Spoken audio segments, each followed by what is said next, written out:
Hi friends, welcome to விஏபி வஸ்னி channel. இன்றைக்கி என்ன பார்க்க போகிறோன்னா, முறுக்கு எப்படி சுடலாம் தான் நம்ம பார்க்க போகிறோம். அதில் நான் கொஞ்சம் வித்தியாசமாக கீரையெல்லாம் அரைச்சி ஊற்றி நான் முறுக்கு சுட்டிருக்கேன். இந்த முறுக்கு ரொம்ப நல்லது, ஹெல்த்தியான ரெசிபியும் கூட. அதே மாதிரி குழந்தைங்கலேருந்து பெரியவங்க வரைக்கும் லைக் பண்ணி சாப்பிடுவாங்க. அது க்ரீன் கலரில் இருக்கிறதுனால குழந்தைங்களும் வித்தியாசமாக இருக்கேன்னு சொல்லிட்டு ரொம்ப லைக் பண்ணி சாப்பிடுவாங்க.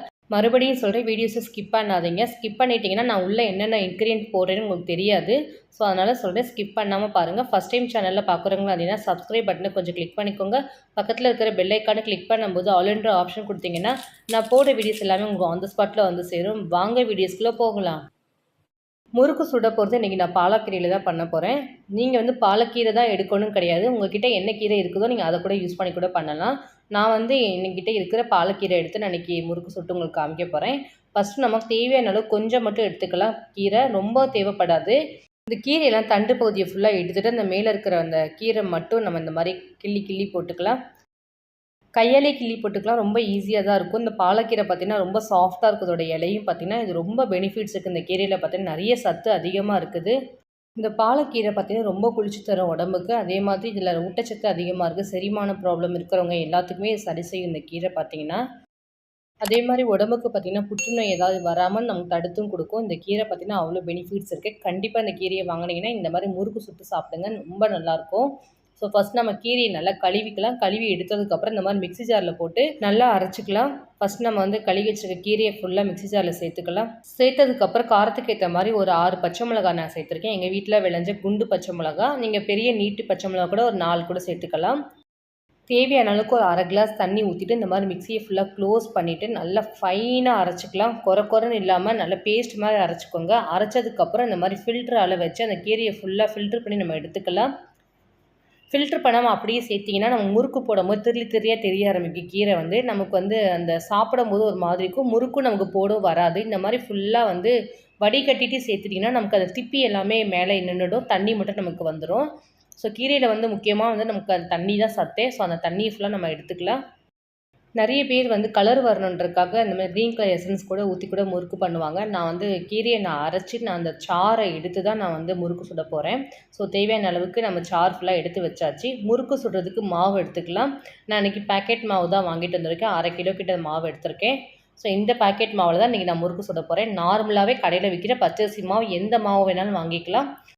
நான் இன்றைக்கி யூஸ் பண்ணுற முறுக்கு மாவு பேக்கெட் உங்களுக்கு நான் காமிச்சிருக்கேன். இந்த மாவில் தான் இன்றைக்கி நான் முறுக்கு சுட்டு உங்களுக்கு நான் காமிக்க போகிறேன். 1/2 கிலோ ரேஷியோ படி நான் பச்சரிசி மாவு எடுத்திருக்கேன். நெக்ஸ்ட்டு கடலை மாவு எடுத்திருக்கேன் 100 கிராம் அளவுக்கு. இந்த ரெண்டையுமே நம்ம வறுத்துட்டு ஜலிச்சுட்டு அதுக்கப்புறம் தான் முறுக்கு நம்ம சுட போகிறோம். ஃபஸ்ட் நான் ஸ்டவ்வை ஆன் பண்ணிக்கலாம். தேவையான அளவுக்கு ஒரு பேன் வச்சுட்டு நம்ம எடுத்து வச்சுருக்க பச்சரிசி மாவை சேர்த்துக்கலாம். லைட்டாக சூடு ஏறுற மாதிரி வறுத்திங்கன்னா போதும். ரொம்ப வறுக்கக்கூடாது. லைட்டாக நமக்கு அந்த மாவில் இருக்க சூடு மட்டும் ஏறிச்சுன்னா போதும். அந்தளவுக்கு வறுத்தா போதும், கரெக்டாக இருக்கும். அடுப்பை ஃபுல்லாக ஸ்லோலே வச்சுட்டு இந்த மாதிரி கரண்டியால் ஃபுல்லாக மிக்ஸ் பண்ணி விட்டிங்கன்னா போதும். மாவில் நல்லா சூடாகிடும். நமக்கு மாவு நல்லா ஈக்குவலாக நல்லா வறுத்து வந்துடும். ஸோ இந்த மாதிரி மாவு ஃபுல்லாக வறுத்துக்கணும். கையில் லைட்டாக நீங்கள் வச்சு பாருங்கள் மாவு சூடு ஏறியிருக்கான்னு. சப்போஸ் உங்களுக்கு சூடு ஆயிடுச்சு அப்படின்னா நீங்கள் ஸ்டவ்வை ஆஃப் பண்ணிவிட்டு நீங்கள் ஜலிக்க ஸ்டார்ட் பண்ணிடலாம். எனக்கு இன்னும் சூடு ஆகலை. ஸோ அதனால் கொஞ்சம் நான் வறுத்துக்கிட்டு இருக்கேன். கை வச்சு நான் இப்போ தான் பார்க்க போகிறேன் சூடாயிடுச்சான்னு. இப்போ தான் மாவு சூடாக இருக்குது. ஸ்டவ்வை ஆஃப் பண்ணிவிட்டு மாவை நல்லா ஆற வச்சுக்கலாம்.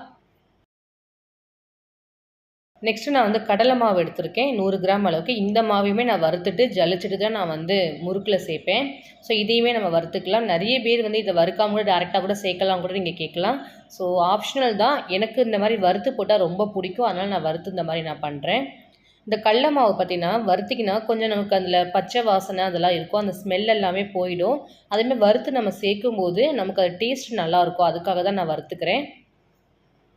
இதுவுமே லைட்டாக சூடானதுக்கப்புறம் ஸ்டவ்வை ஆஃப் பண்ணிவிட்டு ஆற வச்சுட்டு ஜலிச்சிக்கலாம். இந்த மாதிரி வீட்டில் ஜலிக்கிற ஏதாவது இருந்துச்சுன்னா இதில் போட்டு ஜலிச்சுக்கோங்க. கண்டிப்பாக ஜலிச்சு தான் யூஸ் பண்ணணும். ஜலிக்காமல் நீங்கள் யூஸ் பண்ணிங்கன்னா முறுக்கு போடும்போது வெடிக்க ஆரம்பிக்கும். சம் இஷ்யூஸ்லாம் வரும். ஸோ இந்த மாதிரி ஜலிச்சு போடும்போது கண்டிப்பாக பர்ஃபெக்டாக உங்களுக்கு வெடிக்கவே வெடிக்காது. ஸோ அதுக்காக தான் நம்ம ஜலிச்சு போடுறோம்.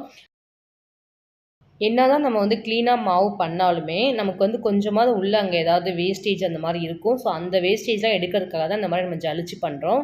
நெக்ஸ்ட்டு கடலை மாவு ஜலிச்சிக்கலாம். கடல மாவு ஃபுல்லாக கையால் ஃபுல்லாக இந்த மாதிரி பிரித்து விட்டுக்கிறேன். எனக்கு ரொம்ப கெட்டியாக இருக்குது. ஸோ அதனால் இந்த மாதிரி கையால் ஃபுல்லாக ஸ்ப்ரெட் பண்ணி பிரித்து விட்டுக்கிறேன்.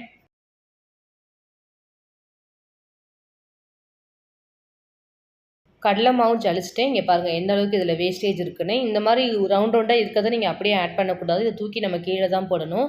இதோட சேர்த்து பண்ணிங்கன்னா நமக்கு வந்து முறுக்கு சுடும்போது திருளியாக வர ஆரம்பிக்கும். சரியாக நமக்கு அந்த மாவு மிக்சிங் வராது. ஸோ அதுக்காக தான் ஜலிச்சு நம்ம இந்த மாதிரி யூஸ் பண்ணுறோம். ஸோ அந்த வேஸ்டேஜ் நம்ம கீழே போட்டுடலாம். இப்போ வந்து மாவு ஜலிச்சு வச்சுருக்கோம் பாருங்கள், அதெல்லாம் எல்லாத்தையும் மிக்ஸ் பண்ணிக்கலாம். இந்த மாதிரி ஒரு பெரிய பவுல் மாதிரி எடுத்துக்கோங்க. ஏன்னா மாவு மிக்ஸ் பண்ணுறது கரெக்டாக இருக்கும். பச்சரிசியும் கடலை மாவும் சேர்த்துருக்கேன். நெக்ஸ்ட்டு வந்து ஓமம் எடுத்திருக்கேன் 1 ஸ்பூன் கிட்ட. கண்டிப்பாக ஓமம் போடுங்க. டைஜஷன்லாம் நல்லா ஆகும். சாப்பிட்றதுக்கும் நல்லாயிருக்கும். டேஸ்ட்டுமே அந்த ஃப்ளேவர் நல்லாயிருக்கும். இந்த மாதிரி கையில் லைட்டாக நுணுக்கிட்டு போடுங்க. அதே மாதிரி வெள்ளை கலரில் நான் எள்ளு எடுத்திருக்கேன் 1 ஸ்பூன் கிட்ட. அதையும் சேர்த்துக்கலாம். தேவையான அளவுக்கு உப்பு ஆட் பண்ணிக்கலாம். பெருங்காயத்தூள் கண்டிப்பாக போடுங்க. பெருங்காயத்தூள் நான் 1 ஸ்பூன் கிட்ட எடுத்திருக்கேன். அதையும் சேர்த்துக்கலாம். மாவில் வந்து பட்டரோ எண்ணெயோ ஏதாவது ஒன்று எடுத்து நீங்கள் வந்து ஹீட் பண்ணிவிட்டு நீங்கள் மாவில் ஆட் பண்ணுற மாதிரி இருக்கும். நான் வந்து இன்றைக்கி எண்ணெய் எடுத்திருக்கேன். இந்த எண்ணெயை வந்து ஒரு 3 ஸ்பூன் அளவுக்கு எடுத்திருக்கேன். நல்லா ஹீட் பண்ணிவிட்டு இந்த மாவில் வந்து ஊற்றணும். மாவில் ஊற்றும் போது பார்த்திங்கன்னா இந்த மாதிரி நொறைய சுருன்னு இருக்கும். இந்த மாதிரி எண்ணெயோ இல்லை பட்டரோ ஏதாவது ஒன்று எடுத்து இந்த மாதிரி காய்ச்சி சூடாக இருக்கும் போது தான் கண்டிப்பாக ஊற்றணும். ஆற வச்சுட்டு ஊற்றாதீங்க. ஊற்றின உடனே இந்த மாதிரி கரண்டியால் ஃபுல்லாக மிக்ஸ் பண்ணிக்கலாம். நல்லா ஈக்குவலாக ஃபுல்லாக மிக்ஸ் ஆகிற மாதிரி ஃபுல்லாக மிக்ஸ் பண்ணிக்கோங்க. ஏன்னா ஆயில் நம்ம உப்பு எல்லாமே நம்ம சேர்த்துருக்கோம். அப்போ தான் கரெக்டாக இருக்கும். முறுக்குக்கு தேவையான பொருள் எல்லாமே சேர்த்தாச்சு. லாஸ்ட்டில் வந்து நம்ம அரைச்சி வச்சுருந்தோம் பாருங்கள் பாலாக்கீரை தண்ணி, அந்த தண்ணி நம்ம சேர்த்துக்கலாம். இந்த மாதிரி கொஞ்சம் கொஞ்சமாக சேர்த்துட்டு கையால் ஃபுல்லாக மிக்ஸ் பண்ணிக்கலாம். மொத்தமாக ஊற்றிடாதீங்க. ஏன்னா நமக்கு வந்து கரெக்டான தண்ணி பதம் பார்த்து தான் நம்ம ஊற்ற முடியும். ஸோ அதனால் கொஞ்சம் கொஞ்சமாக ஊற்றிட்டு இந்த மாதிரி கையால் ஃபுல்லாக மிக்ஸ் பண்ணிகிட்டே இருங்க. சப்போஸ் உங்ககிட்ட வந்து பாலக்கீரை தண்ணி காலியாகிடுச்சு அப்படின்னு நீங்கள் நினச்சிங்கன்னா நீங்கள் நார்மல் வாட்டர் கூட ஊற்றி கூட மிக்ஸ் பண்ணிக்கலாம். மாவு வந்து ரொம்ப டைட்டாக மிக்ஸ் பண்ணிடாதீங்க. லைட்டாக கொஞ்சம் லூஸாக இருக்க மாதிரி மிக்ஸ் பண்ணிக்கோங்க. ஏன்னா வந்து நமக்கு அப்போ தான் புழிஞ்சிறதுக்கு கொஞ்சம் கஷ்டம் இல்லாமல் இருக்கும். டைட்டாக இல்லாமல் கொஞ்சம் ஃப்ரீயாக இருக்கும். என்ன தான் நம்ம மிக்ஸ் பண்ணி மாவு பிசைஞ்சு வச்சாலுமே அதுக்கப்புறமும் கொஞ்சம் லைட்டாக வந்து டைட் கொடுக்க தான் செய்யும் மாவு. லைட்டாக அப்போ நம்ம தண்ணி ஊற்றி லைட்டாக மிக்ஸ் பண்ணிக்கலாம். இப்போ வந்து மிக்ஸ் பண்ணும் போதே கொஞ்சம் லூஸாக கொஞ்சம் மிக்ஸ் பண்ணிட்டீங்கன்னா கொஞ்சம் ஈஸியாக இருக்கும். இந்த மாதிரி மாவு வந்து ரொம்ப தண்ணியை ஊற்றாமல் கரெக்டான லெவலில் பார்த்து மிக்ஸ் பண்ணி இந்த மாதிரி பிசைஞ்சுக்கோங்க. அப்போ தான் கரெக்டாக இருக்கும். மாவு எல்லாமே மிக்ஸ் பண்ணி பிசைஞ்சு வச்சாச்சு. இங்கே பாருங்கள் எந்த அளவுக்கு சாஃப்டாக இருக்குதுன்னு. நான் உங்களுக்கு கையில் ஹோல்ஸ் போட்டு காமிக்கிறேன். விரலால் அந்த மாவு வந்து ப்ரெஸ் பண்ணி பார்க்கும்போது செம சாஃப்டாக இருக்கணும். இந்த மாதிரி சாஃப்டாக இருந்தால் தான் நமக்கு முறுக்கு வந்து புழிஞ்சு எடுக்கிறது கரெக்டாக இருக்கும். மாவு எல்லாமே நல்லா பிசைஞ்சு வச்சாச்சு. இப்போ நம்ம முறுக்கு போட ஸ்டார்ட் பண்ணிடலாம். நான் வந்து ஸ்டார் அச்சு இருக்குது பாருங்கள், அதை யூஸ் பண்ணி தான் இன்றைக்கி நான் முறுக்கு போட்டு காமிக்க போகிறேன் உங்களுக்கு. ஸோ இந்த மாதிரி முறுக்கு குழவின்னா ஸ்டார் அச்சை உள்ளே போட்டுட்டு இந்த மாதிரி ஃபுல்லாக க்ளோஸ் பண்ணிவிடுங்க. க்ளோஸ் பண்ணிவிட்டு மாவை எடுத்துகிட்டு கொஞ்சமாக எடுத்துக்கோங்க. நமக்கு அந்த முறுக்கு குழவி கரெக்டாக இருக்கிற மாதிரி எடுத்துகிட்டு கொஞ்சம் நல்லா உருட்டிக்கோங்க. இந்த மாதிரி கையால் உருட்டிட்டு நம்ம அப்படியே எடுத்துகிட்டு போய் முறுக்கு குழவியில் உள்ளே வச்சிடலாம். மேலே அந்த முறுக்கு குழைய வச்சு அப்படியே புளிய வேண்டி தான். ஸோ மீதி இருக்கிற மாவு வந்து தட்டு போட்டு மூடி வச்சுருங்க. ஏன்னா கண்டிப்பாக காய ஆரம்பிக்கும். நான் வந்து பட்டர் ஷீட் யூஸ் பண்ணியிருக்கேன். ஏன்னா அப்போ தான் நமக்கு முறுக்கு போட்டுட்டு எடுக்கும்போது கொஞ்சம் ஈஸியாக நமக்கு அப்படியே வந்துடும். நீங்கள் வாழை இலை இருந்தால் கூட யூஸ் பண்ணிக்கோங்க. ஸோ இந்த மாதிரி பட்டர் ஷீட்டில் நான் முறுக்கை ஃபுல்லாக புழிஞ்சு விட்டுக்கிறேன். ஒரே ஒரு அச்சில் இந்த மாதிரி ஸ்லோவாக பண்ணிகிட்டே இருங்க. அப்போ தான் நமக்கு அந்த சுற்றி நமக்கு அந்த ஷேப் வரும். இந்த மாதிரி தேவையான ரவுண்டு சுற்றுனதுக்கப்புறம் அதை லாஸ்ட்டில் பார்த்திங்கன்னா அதை ஃபுல்லாக க்ளோஸ் பண்ணி விட்டுருங்க. அப்போ தான் நமக்கு முறுக்கு வந்து பிரியாமல் நமக்கு வரும். இல்லைனா வந்து நமக்கு அந்த முறுக்கு லேயர் வர ஆரம்பிச்சிடும் வெளியில். இந்த மாதிரி ஃபுல்லாக முடிச்சுட்டு லாஸ்ட்டில் வந்து அமுக்கி விட்டுருங்க.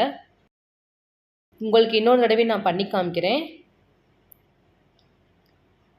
இது ஃபஸ்ட் டைம் போடும்போது அவங்களுக்கு கஷ்டமாக இருக்கும். அப்புறம் போட ஆரம்பிச்சிங்கன்னா உங்களுக்கு பழகிட ரொம்ப ஈஸியாகிடும்.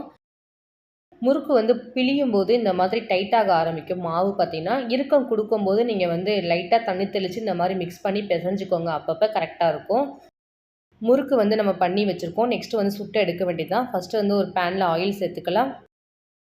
ஆயில் வந்து நான் ரீஃபைண்ட் ஆயில் தான் யூஸ் பண்ணியிருக்கேன். அப்போ தான் முறுக்கில் வந்து நமக்கு ஆயிலோட ஃப்ளேவர் எதுவுமே போகாமல் இருக்கும். சாப்பிட்றதுக்கு நல்லாயிருக்கும். எண்ணெய் நல்லா காயட்டு காஞ்ச நம்ம ஒவ்வொரு முறுக்காக போட்டு சுட்டு எடுத்துடலாம். ஸோ எண்ணெய் நல்லா காஞ்சிடுச்சு. எண்ணெய் காயும் போது ஹை ஃப்ளேமில் வைங்க. எண்ணெய் காஞ்சதுக்கப்புறம் நம்ம முறுக்கு போட ஸ்டார்ட் பண்ணதுக்கப்புறம் அடுப்பை ஃபுல்லாக ஸ்லோவில் வச்சுட்டு இந்த மாதிரி ஒவ்வொரு முறுக்காக அந்த ஆயிலில் போட்டு பொரிச்சு எடுத்துனா கரெக்டாக நமக்கு நல்லா வெந்து வந்துடும். சுற்றியும் நமக்கு வெந்துடும், உள்ளேயும் நல்லா வெந்துடும். முறுக்கு போட்டோன்னே 2 நிமிஷம் கழிச்சு இந்த மாதிரி கரண்டியால் ஃபுல்லாக திருப்பி விடுங்க. போட்ட உடனே திருப்பிடாதீங்க. ஏன்னா வந்து முறுக்கு உடைய ஆரம்பிச்சிரும். 2 நிமிஷம் கழிச்சு இந்த மாதிரி அப்பப்போ கரண்டியால் மாற்றி மாற்றி திருப்பி திருப்பி விட்டிங்கன்னா போதும். ஈக்குவலாக நமக்கு அந்த முறுக்கு எல்லாமே நல்லா வெந்து வந்துடும். இந்த முறுக்கு சூப்பராக இருக்கும் டேஸ்ட்டு பார்த்தீங்கன்னா. ஏன்னா பாலக்கீரையில் நம்ம பண்ணியிருக்கிறதுனால அது குழந்தைங்க எல்லாம் ரொம்ப லைக் பண்ணி சாப்பிடுவாங்க. ஹெல்த்தியாகவும் இருக்கும். பார்க்க கலராக இருக்குன்னு சொல்லிட்டு குழந்தைங்களும் ரொம்ப லைக் பண்ணி சாப்பிடுவாங்க இந்த முறுக்கு பார்த்தீங்கன்னா. ஸோ முறுக்கு எல்லாமே வெந்துருச்சு பாருங்கள் முன்னாடிக்கு இப்போவுக்கும். இதை அப்படியே நம்ம ஆயிலேருந்து ட்ரை பண்ணி வேற ஒரு பிளேட்டில் மாற்றிடலாம். செகண்ட் ஆஃப் பண்ணி வச்சுருக்க முறுக்கே நான் போட்டு பொரிச்சு காமிக்கிறேன். ஸோ இதே மாதிரி தான் இந்த எண்ணெயில் போடும்போது கொஞ்சம் பார்த்து கேர்ஃபுல்லாக போடுங்க. இந்த மாதிரி பட்டர் ஷீட் யூஸ் பண்ணிட்டிங்கன்னா நமக்கு முறுக்கு பார்த்திங்கன்னா புழிஞ்சு எடுக்கும்போது நமக்கு டக்குன்னு நம்ம கையில் எடுக்கும்போது வந்துடும். ஈஸியாகவும் இருக்கும் எடுக்கிறதுக்கும். ஸோ இதையும் வெந்ததுக்கப்புறம் ஒன் சைட் கரண்டியால் திருப்பி விட்டுக்கலாம். இந்த முறுக்கு நல்லாயிருக்கும். எள்ளுலாம் போட்டிருக்கிறதுனால நல்ல ஃப்ளேவராக இருக்கும். இந்த முறுக்கையும் முதல் தடவை நம்ம எப்படி சுட்டு எடுத்தோமோ அதே மாதிரி இதையும் முறுக்கையும் சுட்டு எடுத்துக்கலாம். முறுக்கு வந்து ஆயிலேருந்து நம்ம சுட்டு எடுக்கும்போது நியூஸ் பேப்பர் போட்டு அதில் போட்டு வைங்க. ஏன்னா அப்போ தான் நமக்கு ஆயில் எல்லாமே ட்ரை பண்ணி கொடுக்கும். 1/2 கிலோ மாவில் கிட்டத்தட்ட பார்த்திங்கன்னா எனக்கு ஒரு 30 முறுக்கு கிட்ட வந்துச்சு. இன்றைக்கி என்னோடய ஸ்டைலில் உங்களுக்கு நான் பாலக்கீரையை அரைச்சி எப்படி முறுக்கு சுடலாம் நான் செஞ்சு காமிச்சிருக்கேன். கண்டிப்பாக உங்களுக்கு இந்த வீடியோ யூஸ்ஃபுல்லாக இருந்திருக்கும்னு நினைக்கிறேன். கண்டிப்பாக நீங்கள் இதே மாதிரி உங்கள் வீட்டில் ட்ரை பண்ணி பார்த்துட்டு கமெண்ட் செக்ஷனில் டேஸ்ட் எப்படின்னு கண்டிப்பாக சொல்லுங்கள். இந்த முறுக்கை நான் உடைச்சி காமிக்கிறேன் பாருங்கள். என்ன அளவுக்கு அது கிறிஸ்பியாக மொறுன்னு இருக்குன்னு பாருங்கள். கையில் ஒடிக்கிறதுக்கே நல்லா ஈஸியாக தான் இருக்குது. ரொம்ப கஷ்டமாகவே இல்லை. இந்த பாலக்கீரை முறுக்கை கண்டிப்பாக நீங்கள் ட்ரை பண்ணி பார்த்து டேஸ்ட்டு எப்படி இருந்துன்னு கமெண்ட் செக்ஷனில் சொல்லுங்கள். என்னோடய வீடியோஸ் உங்களுக்கு பிடிச்சிருச்சுன்னா லைக் பண்ணுங்கள், ஷேர் பண்ணுங்கள், கமெண்ட் பண்ணுங்கள், சப்ஸ்கிரைப் பண்ணுங்கள். பக்கத்தில் இருக்கிற பெல் ஐக்கானை கிளிக் பண்ணிவிடுங்க. Thank you friends.